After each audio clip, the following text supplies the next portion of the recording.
Hey y'all.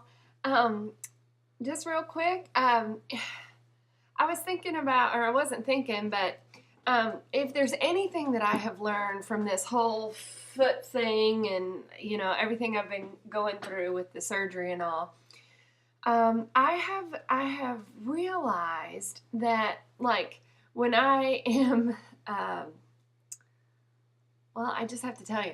Okay, when I'm getting out of the shower and I'm having to dry off my hair or something like that, and I close my eyes and, I have the towel over my head trying to dry off, and I'm on one foot, I am very likely to fall. Because for some reason, I don't know what it is, but I can't keep my balance when I shut my eyes and am going like this on one foot. But I began to think about that whole situation. And I thought about the towel, number one, closing my eyes and losing my balance. And there is a huge correlation to all of that in my life.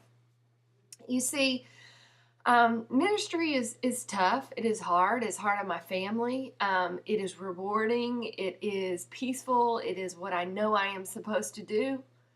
But there are times that I had rather just throw in the towel. I had rather not be the freak around town, not be thinking about my every movement just because I know that I am in ministry and living in a small town and how people can talk and misinterpret and I'm I feel like I carry a big responsibility because I want to represent Christ right, bottom line. And so often I just want to take the towel that I'm drying off my hair and just throw it and say, nope, I am just going to be a mom and that's it. Um, but, that would be disobedient, so I can't do that.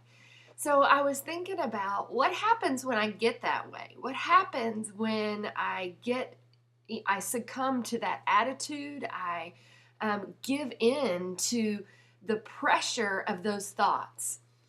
And what I find out is I have closed my eyes and I've lost my balance. I am not focusing on Christ. And so that reminded me of the scripture in Hebrews 12, 1 and 2. And let me read that to you if you don't mind. This is the NIV, and it says, "Therefore, since we are surrounded by such a great cloud of witnesses, let us throw off everything that hinders and the sin that so easily entangles, and let us run with perseverance the race marked out for us. Let us fix our eyes on Jesus, the author and perfecter of our faith, for who the joy set before him endured the cross, scorning its shame, and sat down at the right hand of the throne of God. Consider him who endured such opposition from sinful men, so that you will not grow weary and lose heart." And that's what happens. I get my focus off the author and the perfecter of our faith, of my faith. And I begin to listen to everything around me. Or sometimes there's nothing around me that is saying anything or putting pressure or anything, but it's just Satan himself. And I give in to those temptations to go there in those thoughts. And I need, when I'm drying my hair off, to keep my eyes open and my feet planted, even if it's 1 foot, keep my focus on him because he did it. Now, I love this verse in Hebrews because right before it is Hebrews 11. And that's the chapter that by faith Moses did this. By faith, Abraham, Isaac, Rahab, all these heroes in the Old Testament. And so when it says, "Therefore, since we are surrounded by a great cloud of witnesses," the way I've heard this explained is It is like we, those of us that are still alive on the earth, are in a soccer stadium. And all these heroes of the faith are in the stands looking on at things that are going on in the earth. And they are cheering for us. You can do it. You can do it. Keep your eyes on Jesus. Finish the race. You know, he can do it through you. I mean, they're just cheering us on. And we're just going through it.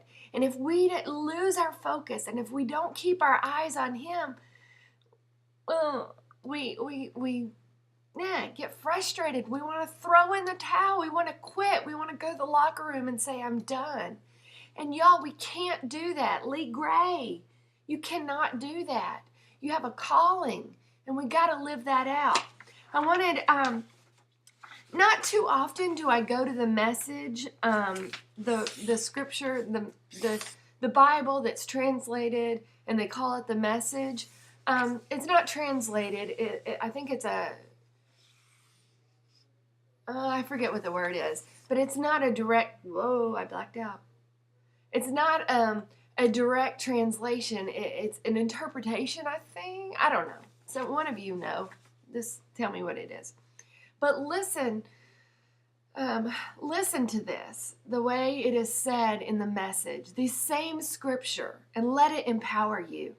Do you see what this means? All these pioneers who blazed the way, all the veterans cheering us on. It means we better get on with it. Strip down and start running. Not naked though. And never quit. No extra spiritual fat.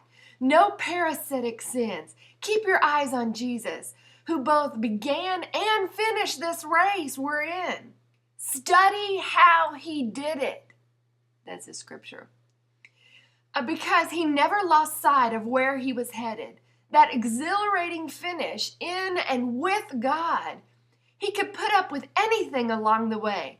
The cross, shame, whatever.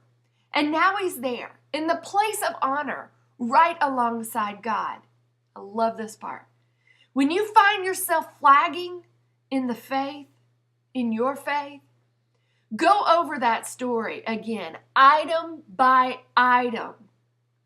That long litany of hostility he plowed through. That will shoot some adrenaline in your souls. That's the Message, Hebrews 1-3. Y'all, do not throw in the towel. Lee Gray, do not throw in the towel. Jesus is so worth it. It's an honor to serve him and to do what he asks us to do.